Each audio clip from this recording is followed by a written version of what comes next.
Mark, the last blog you talked a bit about the defence mechanism that can sometimes develop in very quickly develop in the saints. Yeah. And on the back of that, you wanted to add something related to really how we create a culture of being in or out. Yes, the culture of in or out is it's a dynamic you see in a lot of early days of a vibrant movement of God. Whether that movement is giving birth to a church, giving birth to an organisation, giving birth just to a move of the Holy Spirit, like a revival or whatever, you can often get, not necessarily said, but implicit in what's been the attitude from the founders, the people who are really heading this up, this kind of culture that you're in or out. And they kind of set tests. So they're, a call to commitment is to the cause. It's quite a strong rallying call. And with that comes a call to sacrifice and to your focus being only on what's important, which is basically what's important to that person, and so on. And not much account given to whether you've got family, children, job, any of that kind of stuff, because they're all secondary now. This is the cause that's going to, really reach the whole world. And you can be like flavour of the month. So it's almost like you're new on the scene, you're really excited, great things have happened to you, and you're called up for testimonies and a lot of fuss is made of you. And then you just inadvertently ask some question or just say, actually, I just feel God's saying now I need to just take some time out. And before you know it, you're dropped. No contact, nothing, never mentioned again, and you're out. You didn't meet the grade, and everything's moved on without you.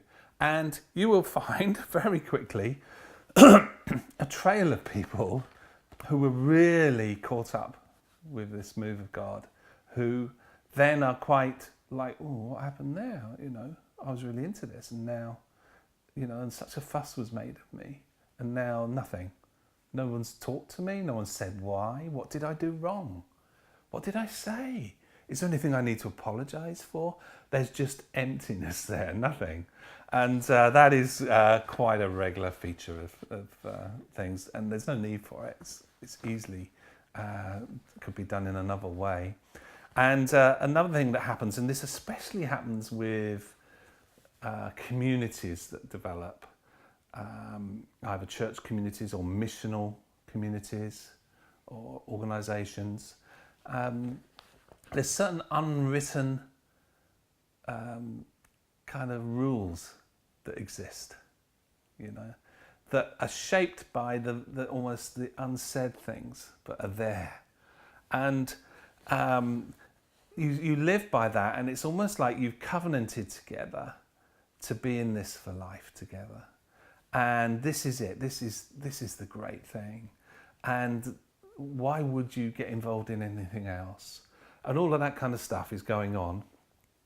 And especially young people are often attracted to this because they're looking for an alternative answer to the world. And something's being offered, and it's very exciting. It's all working. It's really great.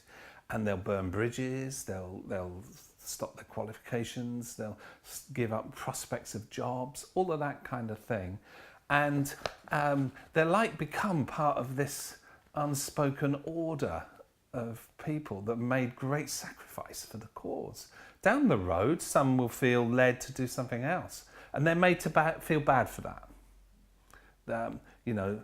There's like a parting meeting where they're told what's wrong with them. They're told that they're missing their way. They're told that this isn't God's best for them. God can't bless what they're moving on to, and especially if you just feel you should leave. You've not actually got proof that you've got something better to go to.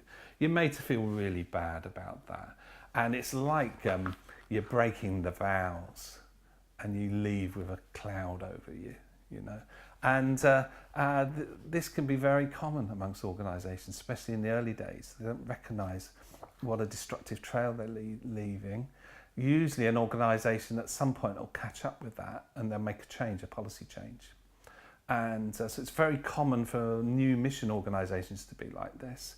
10 years down the line, they realised that if they were far more positive for people moving on, they would be great at still promoting the cause within other spheres.